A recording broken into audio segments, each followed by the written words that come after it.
Let's try this again. Hello, welcome to Drinks with Ron. I'm Ron.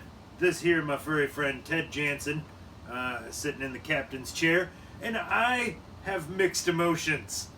I'm in a glass case of emotion. Well, number one, it was bad. My dude shoes, I think they are no more. I'd give them to Ted as a treat to chew on, but that just reinforces behavior I don't want. I can't be giving him mixed signals, even though it would go well with my mixed emotions. That was bad, but the good thing, if you're a fan of the show, you'll know one of the running themes is intermittently working record player, where the motor sometimes works, usually not. It hasn't been working the last few episodes, actually for weeks. But it was spinning. So what do? You throw Big City Lights with Grady Martin and the Slewfoot 5 on. Actually, it was already on. I just got to drop the needle. So let's drop the needle, Ted. Stylus for you professionals. So there was a good piece. And, ooh, listen to that. The motor wants to die. Oh, this is going to be interesting. Oh, this should be fun. But the other good thing is it's Tuesday night, which means it's almost time for the Curse of Oak Island. And if you don't know the story of Oak Island, well, let me give you a brief rundown. But before I do, I think I need a drink. So, the nitro tap is on. We're ready to nitro. But hopefully there's enough juice left in that line. Ted, you're really not helping. So let's add some delicious creamer. Look at that. Yes, sir. Now, since it is nighttime, maybe we better make sure that I can still go to sleep after the delicious coffee goodness. So let's add a little Kahlua. Well, looky there. We're 70% to a White Russian right here. So I think we better get some nitro in here before I go too liquor heavy.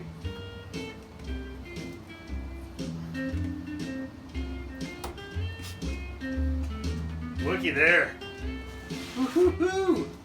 I'm fucking excited to drink this coffee. This delicious cold brew coffee.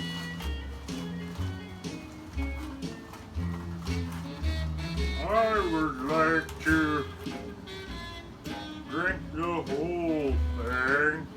There will probably be too much caffeine this late at night for me. See what I mean? Mixed emotions. It started working and I was all happy and... Well, anyway.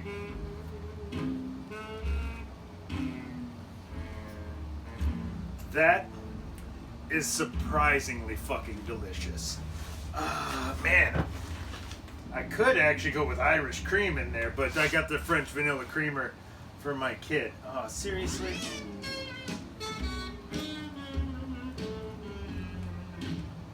No, it's not.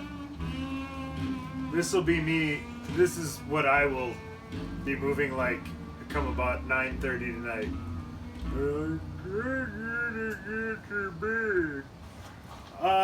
So as I promised, let me wheel her back to the Curse of Oak Island. If you don't know anything about Oak Island, let me give you the quick Chris Berman style rundown. I'll fire off as fast as I can. Oak Island is a little island in North Atlantic. It's off the east coast of Nova Scotia. It's Canada for you people who have the American public school education. And over 100 years ago, was it 200 years ago? Some kids saw some lights or some shit on the island. They rode their little old school boats out there. They found like an indentation in the ground where there was a pulley up in a tree. they decided they would dig down. Every 10 feet they found wooden platforms, and then they dig and they kept going until they got to 90 feet. And that's when they found a rock with stuff carved into it. Of course, the rock is gone. We no longer have that as a piece of evidence. It is speculation if it's like runic or what it could even have been from. Of course, the old hooked X, it's a Knights Templar thing. They believe there was some of that kind of inscription going on. Anyway, 90 feet, they believe that was a thing that said, hey, quit digging, because it's a trap. So they kept digging, and it was a trap. So their tunnel filled up with water, saturates the ground, leads to collapses, blah-de-blah. Over the last couple hundred years, people have gone out to this island, sunk fortunes in there. Everything from skilled little digs to one guy finally in the 60s just taking his big fucking stogie and saying, fuck it. Getting out there with heavy machinery and just digging a giant pit in the ground. But since there was, flood tunnels connected, the whole thing just started washing in and collapsing. So he never got anywhere. But in the process, destroyed all the landmarks. So now nobody knows where they're actually looking. So that's the brief rundown. Scroll it back to about 10 or so years ago. A couple of guys from the UP, that's Upper Peninsula, northern Michigan, which is technically, if you go look at a map, that's Wisconsin. That's our land. That should be with Wisconsin. The UP should all be us. But a bunch of pussies in Michigan, they lost some land. Was it the battle in Ohio? I can't remember. Anyway, there was a battle for territory between Ohio and Michigan, and Ohio being into the Union first. Michigan, I think, was still a territory. Essentially got told, hey, Michigan, Ohio wants that, so that little strip of land there by the lakes, that's theirs.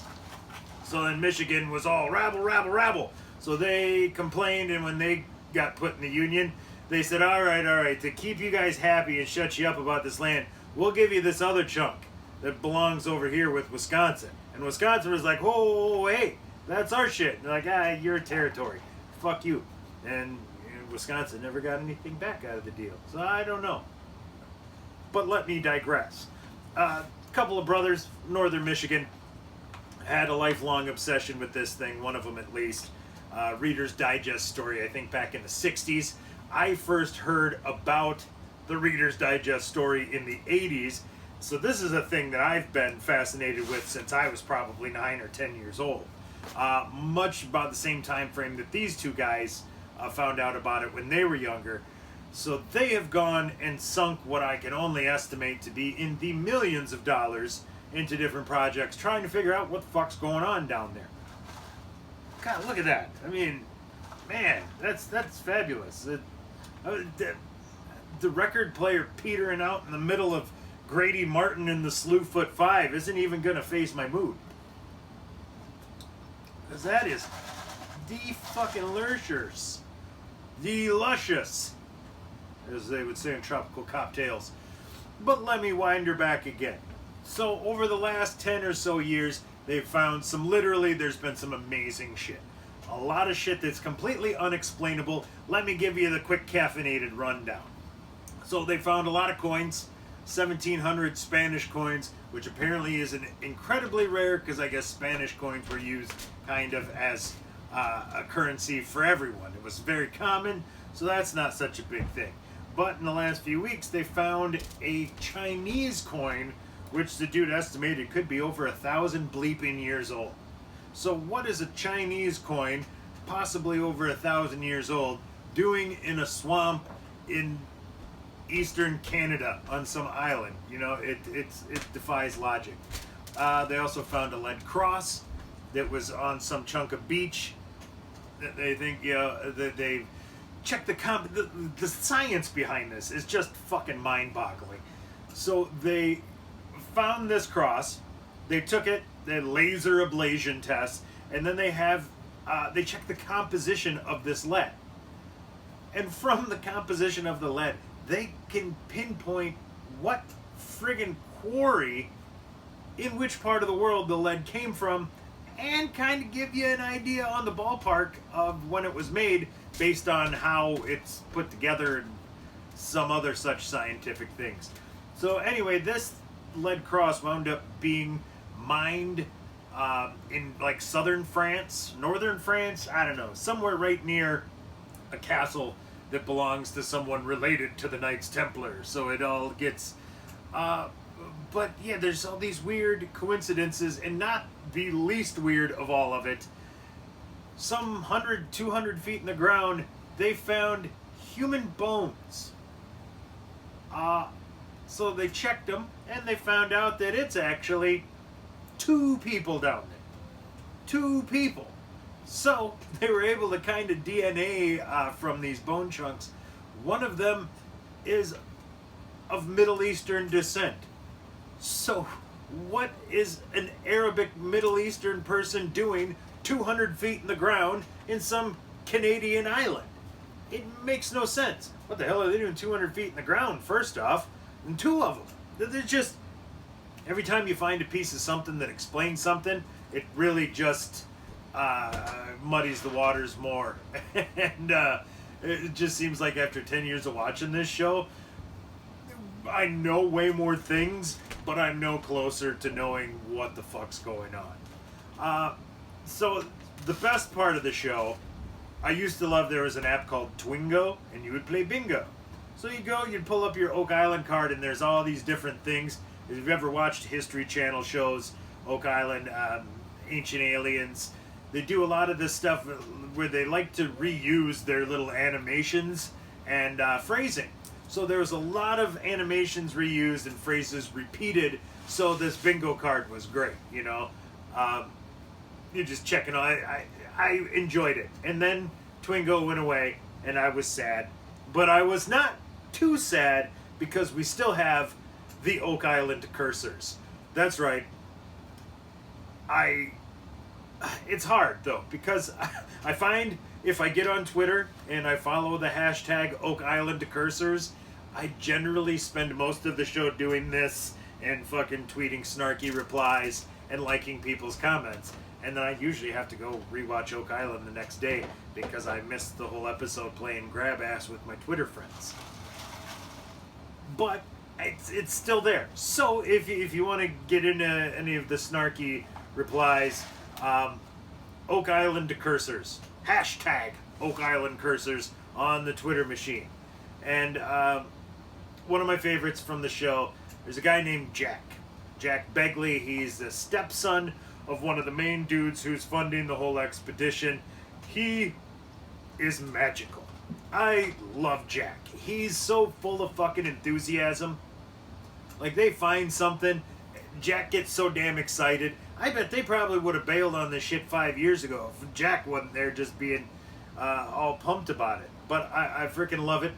One of his foibles, thing he's become known for, Jack used to wear a green shirt a lot in the first seasons. So there's a parody account, Jack Begley's shirt.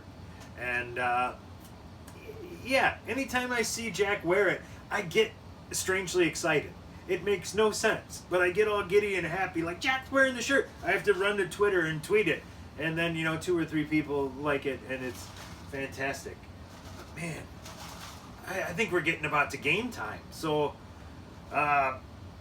clearly, Grady Martin and the Slewfoot 5 are done for. Sad.